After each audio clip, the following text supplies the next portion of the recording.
disappointed, but not surprised. You look at Steve Wilks, Skip, he took a 1-14 after they traded their best player and had them in playoff contention. He went 6-6. Matt Rule never had a 6-win season.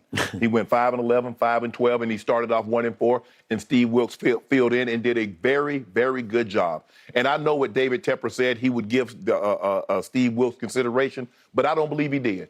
I do not believe this man gave Steve Wilks adequate head coaching consideration. Considering the fan base loved him, they wanted him back. The players spoke glowingly about how he turned the situation around, and he did that without their best player. But for some reason, hey, Frank Reich got the job. Bless Frank Reich. I don't really know him. I know of him. I was in the league when he played. Skip, he was a backup in Buffalo. But I don't really know a whole lot about him outside of that. But I don't really believe Steve Wilks got a fair chance. I think he's deserving of another opportunity to get a head coaching job because I don't think he got a fair chance in Arizona. They draft Josh McCown. Yeah, Josh McCown. And one year, he's gone. And it seems to be that they're just held to a different standard and they don't get opportunities. The opportunities is not as frequent as the other guys. And then they just keep moving the goalposts. 1 year, Skip, we want somebody to call plays. Can you tell me the time Nick Sirianni ever called plays when he was in Indy under Frank Reich? No. Matt Nagy never called a play. But seemed like, EB doesn't call the plays. I just believe Steve Wilks. And I love his classy response about the sun rose. Through the grace of God, so did he. But hopefully he'll get another opportunity. But Skip, this was a sham. He didn't get no fair consideration for this job. To turn a team, Skip, you know how hard it is to turn a team around to go 1-4, and then they trade the best player? He did that. And I don't think anybody thinks that Sam Darnold is a life-altering quarterback. Nope. It's sad. You know what?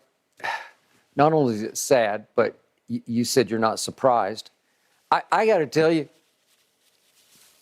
I'm just dumbstruck over this one. I am. I'm shocked over this one because I thought this would be a done deal. This is the most blatant, egregious of all of the disrespect played to black coaches by this league. Because to your point, you want to talk about miracle worker, you turn that team around after they send Christian McCaffrey, their best player, to San Francisco and look like they were just conceding the rest of the year. Yep. And all of a sudden, the whole team galvanizes around you. What drove the team? It was a defense that did have some talent on it, but it needed somebody in charge to take command of the show. And he took command. You could just see it on the sideline. I would watch him on the sideline. I get vibes from the way, like we talk about DeMeco Ryans, you can just watch him coach up his defense. Right. You just feel the aura from him just emanating across the defense out on the football field. They are inspired by him. Yes. This team was inspired by Steve Wilks because it felt like you could just, you got the sense from the whole collective group that they had a real football coach coaching them. Yes. Somebody in charge who deserved to be in charge. Matt Rule was a college coach. Somebody they respected. Yeah, there was no respect for Matt Rule. You hear how they talk about him, Skip? I got it. But they did. That's why I thought, come on. I don't care whether you like this man or not. You should go forward with this man because he's going to win you a whole bunch of football games. I was looking for the quotes that they said about all these players. I don't remember them saying anything glowing about Matt Rule when he left. No. Well, they wouldn't. Okay. So what happened? They run into Tom Brady, and he plays his game of the year by far, times 10, maybe. All the marbles got pushed to the middle. All the chips were on the table. And yet, let's look carefully at what happened in that game with Sam Darnold as the opposing quarterback. Wait a second. Steve Wilks' team jumps up 14-0. They lead 14-10 through 3 quarters of that game. And then they expand it to 21-10 early in the 4th quarter. And they still lead 21-16 fairly late in the game. My point is, they seemed in control of the game the whole way until Brady finally did what he's done 1,000 times. I got this. And he, as you know, he hits Mike Evans 3 huge times. You can argue with the defensive call maybe, or the way the defense was played, whatever. Brady just kind of finally did, this is me. I'm still Tom Brady in this game. Shameful loss by Steve Wilks? I think not. You competed at the highest level. You came very, very close to playing a playoff game coming from 1-4. Right. It's just hard to do. I used to talk about Tim Tebow took the 1-4 Broncos. Well, this is Tebow-esque, except Steve Wilks is a much more reserved man than Tim Tebow, so he doesn't have all that thunder and lightning going on around him. He's quiet. He's resolute. He's a commanding officer. Right. That's what he is. Skip, and you said, okay, Tim Tebow took a 1-14, got him to 8-8, won the division. Yep. And they said, okay, we got Peyton Manning coming in. Well, if you hire Sean Payton, Skip, hey, Steve, I want you, bro. Because like I said, Skip, he was the head coach of Savannah State, so I know him a little bit. I ain't got no problem. You hire Sean Payton? Yep. Skip, what I'm going to say? Come on, bro. You ain't hired Sean Payton. You didn't hire Belichick. You didn't hire Andy Reid. Frank Reich got fired just this season, earlier this season in Indy, because his team fell to the very bottom in offense. Yeah. They were dead last in offense. Yeah. And then when he yanked Matt Ryan in place of Sam Ehlinger, the owner up there just said, okay, that's enough. And I believe if you look at it talent for talent, I believe Indy had more talent than Carolina. When you look at the offense and defense. You could make that case. I would agree with that. So I'm wondering, what is going on in that locker room today? Because they cannot be happy with this. No. And it's, again, we're not disrespecting Frank Reich. It's just all about Steve Wilks. So help me out. At what point do the players not rise up and stand up and say no?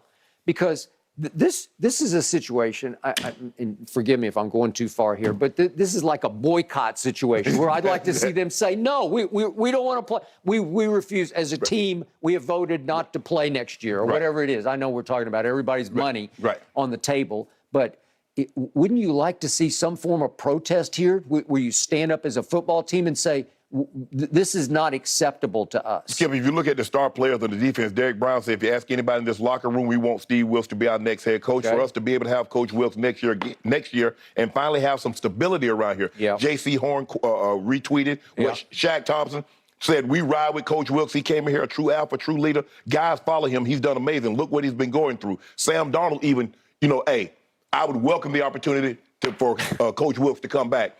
It seems to me that David Tepper disregarded anything that the guys in the locker room wanted and went with what he wanted. And at the end of the day, Skip, that's what it comes down to. You can have the Rooney Rule and the NFL, and Commissioner Goodell says, guys, I really would like for these owners to take a harder look at minority coaches and candidates. At the end of the day, Skip, whose name on the bottom of that check?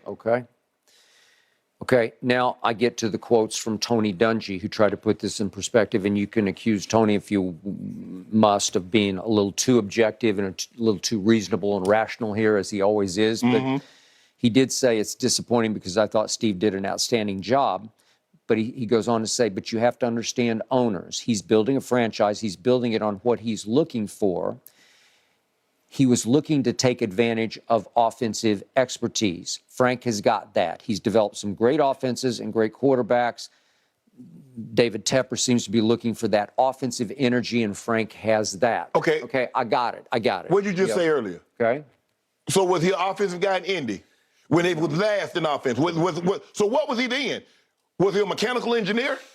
Or maybe he was air traffic control? Yep. He is highly regarded as an offensive mind around the league. But I think in part that also emanates from the fact that he's a good guy and people like him because he's a good guy. So Skip, he ain't Kyle Shanahan. No, he's not. I agree.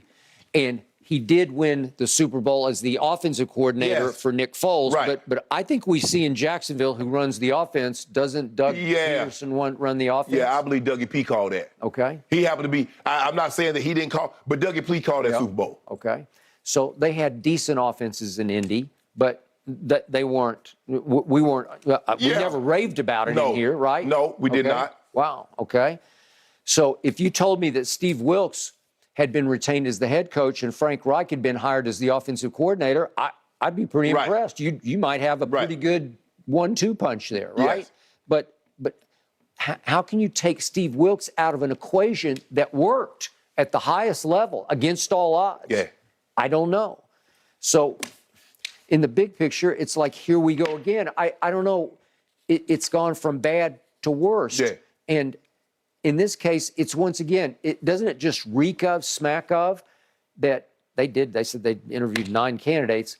Don't you think that David Tepper just hit it off with good old Frank Reich? Of course he did. And it's like, well, yeah, I'd like to have him as my partner going forward here, because we have a good relationship. We have a good connection here because he's like me, right? Mm-hmm. We can have beer and nachos like Jerry and Mike McCarthy do, and we're going to talk about that in a few minutes. Right. So that's what it boils down to, is interpersonal relationships. Correct. With a bunch of white owners and a bunch of white coaches. And here we go again in a league that is, what do we say, 70? At least 70%, maybe 75. Black. Okay, there we go. I don't know. I can't defend it for 1 second. No. I can't honor it for 1 second. Right. I can't abide it. It just keeps on keeping on. And this was the saddest situation of all, because now you had a coach, like a lot of times with DeMeco Ryans. I always say this about coordinators. I don't know if a coordinator can head coach because he's never been a head coach before. Correct. I don't care what color he is. Right. I don't know for a fact. Right. And I've known a whole bunch of assistant coaches who were much better coordinating than they were running a franchise. Yes, right? absolutely. We all do. Yes. Okay, we know a whole bunch of them, and they've made a bunch of mistakes here. But in this case, I saw it with my own eyes, and I didn't see it for 2 games. I saw it for 12 games. Right. I saw that team. Was that team not ready to play Tampa? Hard. Every week they played hard. Okay, so we saw it right before he proved his mettle as the head coach. I think, Skip, in these 12 games, I think he proved he deserved another opportunity to be a head coach. Okay, well, please, somebody. You know what I would love to see is Steve Wilks go somewhere with another job and go places. Yeah. And watch Carolina flounder. Yeah. Right. Yeah. I mean, it's just disappointing, Skip. I mean, I wish I could say, man, I really no. I mean, I just never felt that he was going to get a fair shake to be the head coach at Carolina. Here we go again.